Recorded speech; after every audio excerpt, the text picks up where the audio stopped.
হৃদয় তোমার তুমি আমার বিষয় না, তুমি রামবাবু আমার তাহলে যে ময়ূরটা অবশ্যই ফিরে আসতো আমি জানি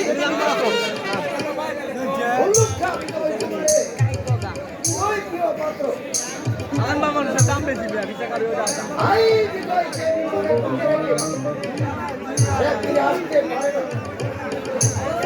বেশি মহারাজ আপনি বলছেন যুবরাজ সত্যি সত্যি কোনো বিপদের সম্মুখীন হয়েছে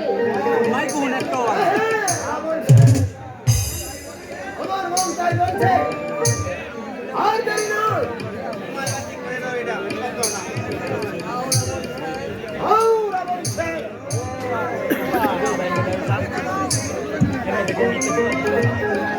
এই মুহূর্তে তোমার সৈন্য সমন্ত নিয়ে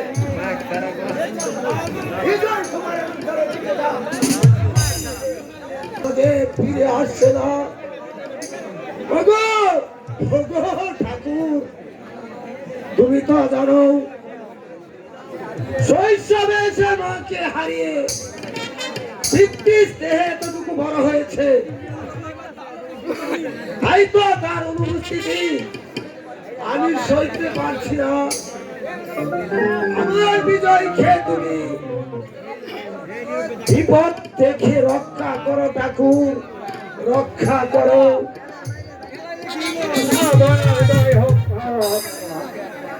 বলুন দেওয়ানজি আপনার কি সংবাদ নগর থেকে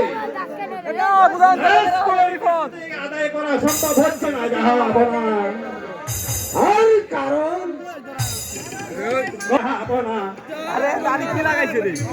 আর তাই শুনে আপনারা বুঝি আনন্দে ফিরে এসেছেন কেমন আমি পরিষ্কার তাদেরকে বলে এসেছি এক সপ্তাহের ভিতরে রাষ্ট্র আদায় করতে হবে এই চাবুকের মুখে রাষ্ট্র আদায় করে আনবো হ্যাঁ তাই করতে হবে প্রয়োজন হলে তাই করতে হবে নাইলে যে রাজ্য শূন্য হয়ে যাবে আপনারা না খেয়ে মরতে হবে রাজকর যেন পরিপূর্ণ থাকে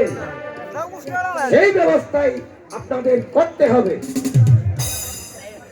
এইটাই আমার শেষ আদেশ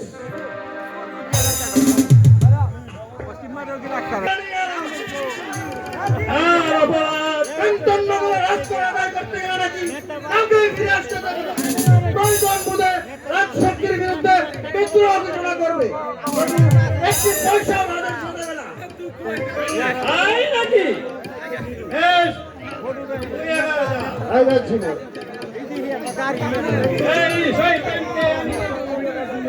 এখনই বুঝিয়ে দিচ্ছি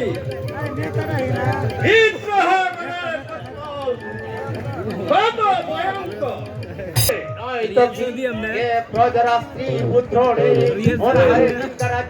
আপনাদের সৈনিকরা তাদের উপর খালি হয়েছে অত্যাচার অনাচার সেই অনাচার আমরা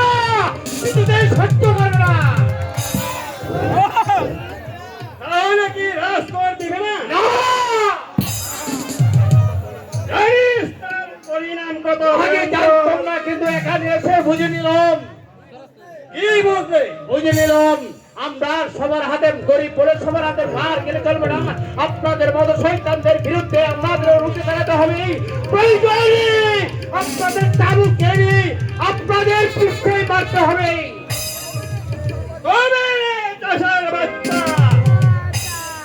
তবে তোকে বুঝিয়ে দিচ্ছি এই চাবুক কার পিঠে পড়ে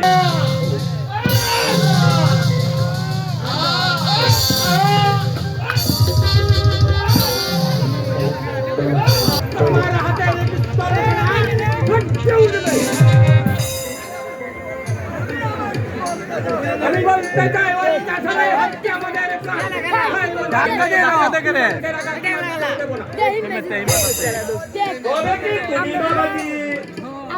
এই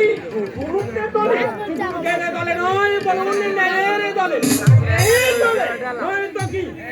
ওরা আরো পুরো এই বিস্তৃত বিজয় মাঠে বসল ফলিয়ে আপনাদের ভান্ডার পরিপূর্ণ করে দেয় আর তার বদলে আপনারা তারা জনতাদের বিজয় কামনা করেন আমি মুসলিম হাতে যাব আমি মন খানে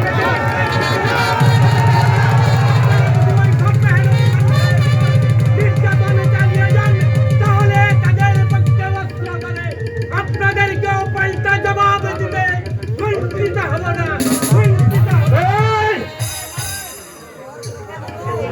তোমার কথা পূজারি গরিবের বন্ধু সুমন সেন আসি ভাই। আমি ওসমান হোসেন কোন পর্যন্ত আমার হাতে এই পিস্তল থাকবে ততক্ষণ পর্যন্ত ন্যায়কে বংশ হতে দেব না বংশ হতে দেব না।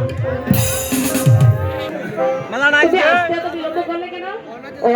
এটাই আমার অপরাধ? হ্যাঁ এটাই অপরাধ। তাহলে এই আমি কান ধরে বলছি, আমি আর কোনো সময় আসলে বিলম্ব করব না। এবার হয়েছে তো? না না, আমি এখান থেকে চলে যাব। যে